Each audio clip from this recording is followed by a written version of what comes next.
हाय, थोड़ा background noise आएगा क्योंकि बाजू में कोई इवेंट चल रहा है, इग्नोर करना।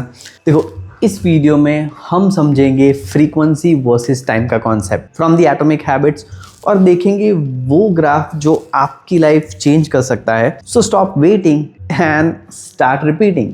ये मैंने पिछले व्लॉग में भी आपको बताया है कि repetition is the ultimate task that you have to do. देखो, हम सब ने ये एडवाइस सुनी है राइट, कि बस 21 दिन कोई भी चीज करो वो आदत बन जाएगी, या फिर शायद मोर देन 60 डेज राइट। आजकल हम सोशल ट्रेंडिंग वो चल रही है 100 डेज 65 डेज चैलेंज। हम कैलेंडर पर डेट्स काटते रहते हैं एंड उस मैजिक डेज का इंतजार करते हैं कि तब सुबह उठना या जिम जाना अचानक ईजी हो जाएगा।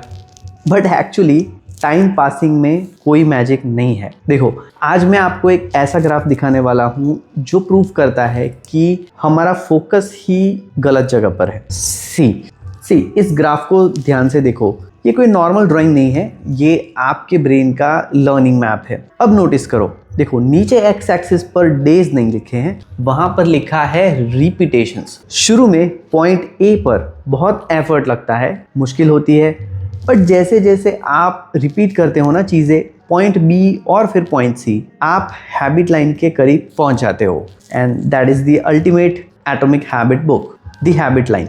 जब आप ये लाइन क्रॉस कर लेते हो तब वो बिहेवियर ऑटोमेटिक हो जाता है, बिना सोचे समझे होने लगता है। अब यहाँ पे कैच ये है कि आप वहाँ टाइम बिताने से नहीं पहुँचते, आप वहाँ रिपीटेशन से पहुँचते हैं। मैंने आपको बाइक का एग्जाम्पल दिया था, कार चलाने का एग्जाम्पल दिया था।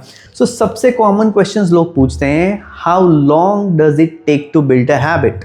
बट ये सवाल ही गलत है। सही सवाल होना चाहिए, how many does it takes, यानी कितने रिपीटेशंस लगेंगे। देखो, अगर आप 30 दिन में कोई काम सिर्फ 2 बार करते हो या फिर 30 दिन में वही चीज़ 200 बार करते हो, फर्क टाइम का नहीं है, फ्रीक्वेंसी का है।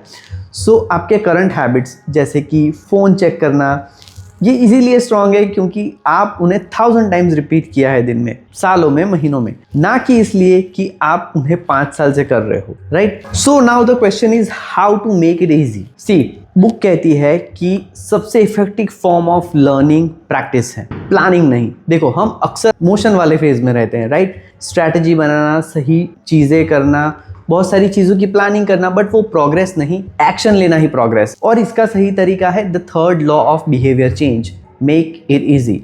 अपने गोल को इतना छोटा कर दो कि उसे रिपीट करना आपको आसान लगे। तो दोस्तों, आज से दिन गिनना बंद करो। ये मत सोचो कि 1 महीना हो गया, चेंज क्यों नहीं आया, बल्कि ये सोचो मैंने कितने रिपीटेशंस उस चीज़ पे किए, मैंने उस चीज़ पे कितने ट्राई किए, कितना काम किया।